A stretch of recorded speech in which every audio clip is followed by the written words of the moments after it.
Hi, I'm Frenchy Betts. Thanks for watching the video. First video I've ever recorded or tried to edit myself.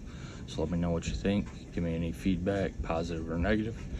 So let's get into the top 3 sleepers at each position for the 2023 fantasy football season.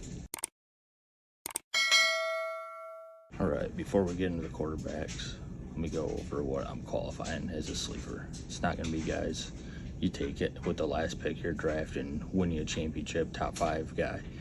It just doesn't happen anymore. The industry's evolved. There's too many good players. So these are guys that are going later than they should be. Values, guys that nobody else is really on, or just guys I think are going to have a way better year than what most people are projecting. So let's get into the quarterbacks. Right, first guy, Steady Eddie, Mr. Geno Smith. They wrote me off. I ain't right back, though. About as steady of a quarterback as you could ask for last year. Finished as a top 5 quarterback, so you think he's being drafted in the 3rd or 4th round, right? Not the case. Currently being drafted at the 1103. That's 3 rounds behind guys like Dak Prescott, Deshaun Watson, Tua. He outproduced all of them last year. Those guys might end up finishing the year ahead of them, but give me Geno in the 11th over those guys in the 8th. The Seahawks have elite playmakers at receiver with DK Metcalf, Tyler Lockett, rookie JSN, not to mention the great running backs they got coming out of the backfield in Kenneth Walker and rookie Zach Charbonnet. Geno was his top 12 quarterback as often as almost anyone at the position. Wow. So he might not get the huge 400-yard, 4-touchdown games every couple weeks, but he's not going to let you down on a weekly basis. He's has top 5 upside, as we saw from last year, was top 5. And in the 11th round, what more are you going to ask for from a quarterback that late in the draft? I got him projected at 4,200 yards, 27 touchdowns with 300 rushing yards and 3 rushing touchdowns to go with it. Our second sleeper at the quarterback position, Matthew Stafford. Last year was a lost cause for the Rams. They gave up between the injuries and everything else going on. They just gave up on the season. Stafford should be back to 100% this year, so I don't expect him to get back to magical numbers he put up in 2021 with the 4,900 yards and 40-plus touchdowns. But throwing for 4,000 yards is almost a guarantee with Stafford, as long as he's healthy. Since he was drafted by the Lions, he's thrown for 4,000 or more yards every season he's been healthy for, besides one. That's 9 out of 10 seasons you're getting 4,000-plus yards out of him. A throw for 20, 25 touchdowns guaranteed, with upside to get 30, 35 at this age. His weapons aren't the best, but still got an elite guy named Cooper Kupp, who will also be back to 100% this year.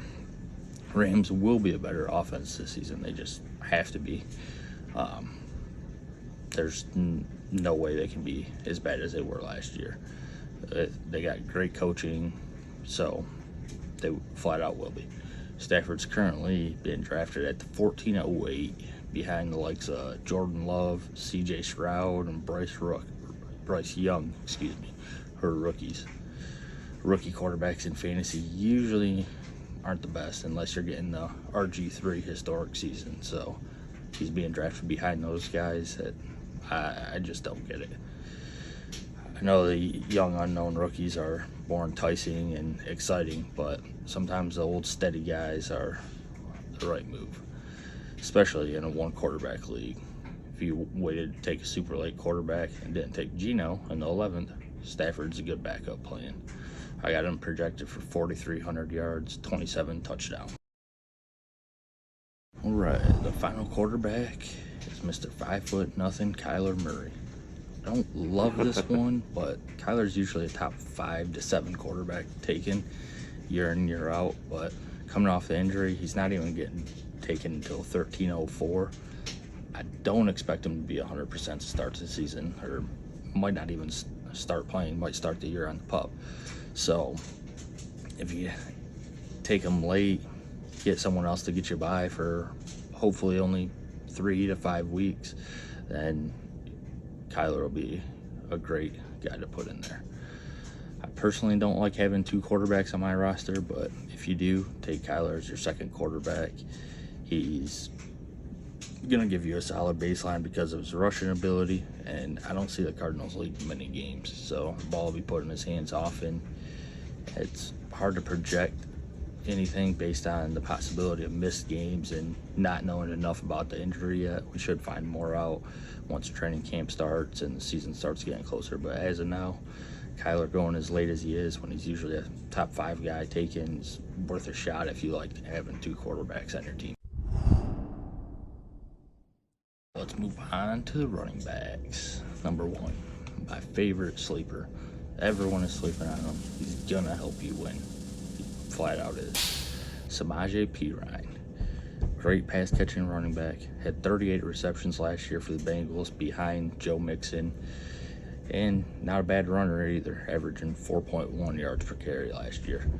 Now going to the Broncos with Sean Payton, who has a great scheme for running backs, always has. And we remember a guy named Alvin Kamara in his prime with Payton, while Mark Ingram was there and Kamara was still a top 5 guy. Javonte Williams is recovering from his torn ACL. I don't believe he starts the season healthy, possibly even starts the year on the PUP again, giving Perine the starting role for 6 weeks. Even if Javonte is there, I don't see him being at 100% to start the year. So that'll give Perine a great spot to start and get a lot of touches if he can produce like I project him to. And if he's producing, I don't see Sean Payton going away from him. And even if Javonte does come back healthy, Samaje still has a pass catching role, or the Kamara role, when Javante's there. So all that value for a guy with the ADP at 9-11, take him and you're not going to regret it. Getting a locked in RB2 with RB1 upside. I think he finishes the year as a top 10 back myself in the 10th round. I'll take that every day. Got him projected for 800 yards and 6 touchdowns on the ground with 45 receptions, 400 yards, and 4 touchdowns receiving. Next up, we got Jaylen Warren. Another value here, in my opinion. I know Tomlin usually only rolls with 1 running back, but with Najee dealing with injuries last year and Warren producing while Najee was hurt, I think he's earned more touches for the upcoming season. Warren averaged 4.9 yards per carry with elite yards after contact, better than almost anyone in the game up there with Derrick Henry, while also adding 28 receptions in his limited work. Steelers offense, again, won't be as bad. A lot of these guys on offenses that struggled that I'm projecting to have a much better year offensively. So Pickett will take a step forward, and if he doesn't, he's not going to have a job. Tomlin's not going to put up with 2 years of mediocre quarterback play. So Pickett being better moves offense more, gives the team more chances to score and possess the ball for more production. And if Najee goes down to an injury again, Warren's a top 15 locked-in guy every week. Right now, with Najee playing the whole season, I got Jaylen projected at 500 yards, 3 touchdowns, and throwing in 40 receptions for 300 yards and 2 touchdowns. Next up on the list, I got Rashad Penny. If I'm right on this one, it's going to be fantasy gold. If I'm not, be pretty mediocre. But I believe Rashad Penny is the best running back in Philly right now. I don't care that they just traded for Swift. I think Swift just showed that he's not capable of being the dude for a team with his time in Detroit. So the Eagles have a great offensive line, one of the best rushing attacks in the league with Jalen Hurts and all the running backs last year. And Rashad Penny is an elite runner. So Miles Sanders had over 1,200 yards and 11 touchdowns last year behind the same line. I think Penny brings a solid flex RB2 value no matter what. And if Swift goes down for any length of time like he has, Penny has top 10 upside. Swift has never played a full season in his career. Penny also hasn't, but when Penny's healthy, he's one of the game's elite running backs, having a 5.7 yards per carry over his career. It's 6.1 yards per carry in 22 and 6.3 in 21 at limited time. Jalen Hurts also had 13 rushing touchdowns as a quarterback last year. If that number comes down to even 8 or 10, that's going to get Penny more, because Swift is not the goal line guy. He can't be, hasn't worked. Detroit tried it. It will not work if Swift is a goal line guy. That's Penny's job. I got Rashad Penny projected for 900 yards and 8 touchdowns with 15 receptions, 100 yards, and a touchdown. Now moving on to the wide receivers. Up first, I got Van Jefferson. Rams have no receivers behind Kupp. I don't see Tutu Atwell or Ben Skowronek stepping up to be the team's second receiver, leaving a clear path for Van here. With a healthy Stafford back, knowing what we're going to get from him leaves a ton of targets and yards for someone other than Kupp. Van Jefferson is the guy. Last time we saw him play a full year with Stafford, he had 50 catches for over 800 yards and 6 touchdowns. Even if he doesn't improve on those numbers, you're not going to find many guys getting drafted at 1605. That's undrafted in most leagues. To have an opportunity to put up the numbers he can and will. I expect his floor to be somewhere around 50 receptions, 800 yards, and the opportunity to get up to 70 and 1,000, 8 touchdowns. I got him projected right in the middle, 660 receptions, 900 yards, and 6 touchdowns. Up next, the rookie I believe was drafted to the best spot to succeed this year, Jordan Addison. Taken at 23 overall, I trust the kid's talent and draft stock. First-round receivers typically do well, especially when they're drafted to a team that's top 5 in passing rate. But Justin Jefferson's there, and Addison will slide right into their second receiver role, giving them one of the best receiver duos in the league, up there with Tyreek Hill and Jalen Waddle, A.J. Brown, and Devontae Smith. The teams will shade towards Justin Jefferson's side. They have to. Shade his way, double him, do whatever they got to do to try and stop him. They got the best receiver in football, in my opinion, and can't afford to also shade or double Addison. So Thielen had multiple years of good fantasy numbers as the Vikings number 2, and I like Addison's talent way better than Thielen, who had over 100 targets last season. Nobody would have known that. Give Addison 100 targets and he's money. Team also released Dalvin Cook, which could keep their pass rate at or above what it was last year. I'm projecting it stays right around the same as it was last year. So I got Addison projected for 70 receptions, 1,000 yards, and 6 touchdowns. Up next, we got Marvin Mims. Cloudy outlook at receiver for the Broncos. They got a bunch of guys, but no dudes. The rookie was drafted in the 2nd round. It tells me the team likes what they saw, even though he is undersized. He has the most speed on the team at the position, running a nice 4.38 40.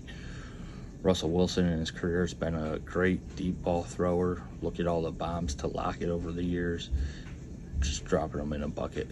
I expect Russell Wilson to be better than he was last year. I don't see how he could be any worse, so I'm expecting him to come back more true to form. Maybe not back to his elite Seahawks days, but better than last year for sure. And bring in a top-tier coach and Sean Payton, going to get the best out of him. Mims is nothing more than a dart throw to see if they're putting him on the field at all to start the year, but he's worth a shot in the last couple rounds of the draft. Right now, I got him projected at 40 receptions, 550 yards, with 4 touchdowns to go with it. A couple deep bomb touchdowns might make or break a week. All right, moving on to the dumpster position, other than Travis Kelce. Tight ends. Up first, one of my favorite 2 tight ends to draft this year, Dallas Goedert. Eagles are an absolute machine on offense. They got a ton of options for pass catchers, but Goddard will still get his. Hurts likes finding them. It won't forget about him. He's one of the most efficient pass catching tight ends and really pass catchers in the entire league. He's got a reception rate or a reception on 80% of his targets last season. And only 12 games played, he had 69 targets, 55 receptions, 702 yards with 3 touchdowns. Being drafted at 605 currently, and I got him top 3 upside. I think he's locked in, barring injury, to be top 5. So I think he's got a shot to get to top 3 if we can get 7 to 9 touchdowns for him. And so I got him right now projected at 75 receptions, 1,000 yards, and 6 touchdowns. If I'm not drafting Dallas Goedert, I'm taking Chig Okonkwo. Those are my 2 guys. If I leave a draft with one of them 2, I'm ecstatic. Only 2 guys I'm truly targeting this year for the spot they're going in the draft, and I believe their upside. Chig is currently being drafted at the 10-10. And Titans have nobody to catch the ball other than Treylon Burks. He's got elite playmaking ability for the position, averaging 14.1 yards per catch last season as a rookie. Rookie tight ends just don't do that. 14.1 yards per catch is elite for a tight end. He's got the speed and talent to break away on some long catches and touchdowns. Even if the Titans offense doesn't get any better, Chig's numbers will improve for this upcoming season, since rookie tight ends are just historically bad. And most of the time, numbers improve quite a bit coming into year 2. So right now, I got him projected for 55 receptions, 750 yards, and 5 touchdowns.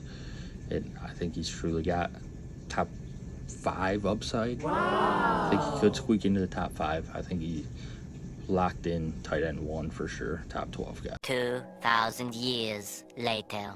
Our last guy we're going to talk about today, Mr. Greg Dulcich, another second-year guy I like in the late rounds. Second-year tight ends are spots to target, especially if they did let down, didn't have huge numbers the year before. But you look at the metrics, and like Chig and Dulcich both have the speed and ability to make big plays. So he's a great athlete at the position, young and ready to break out. In 10 games last year, he had over 400 yards with 2 touchdowns. And as I said earlier, I don't expect Russell Wilson to be as bad as he was last year, which should improve Greg D's numbers, especially in the touchdown category. He's another guy that has the ability for big plays and touchdowns.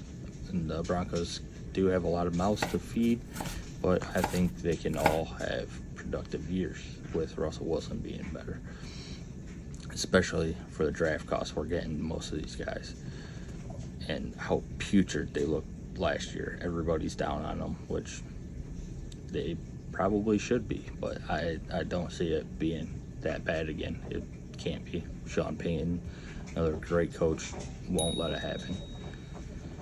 And a lot of these Broncos pass catchers are explosive, athletic guys. So I got Greg D projected for 65 receptions, 750 yards, and 7 touchdowns. All right, those are my 3 sleepers at each position for this upcoming fantasy football season. Let me know what you think. Agree, disagree. Let me know in the comments. Follow me on all my other social media at Frenchy Bets everywhere. And like I said, this is my first video, first time editing. Everything is all new to me, so I will get better, I hope. So I'll see you guys in the next one. Let me know what you want to see next video.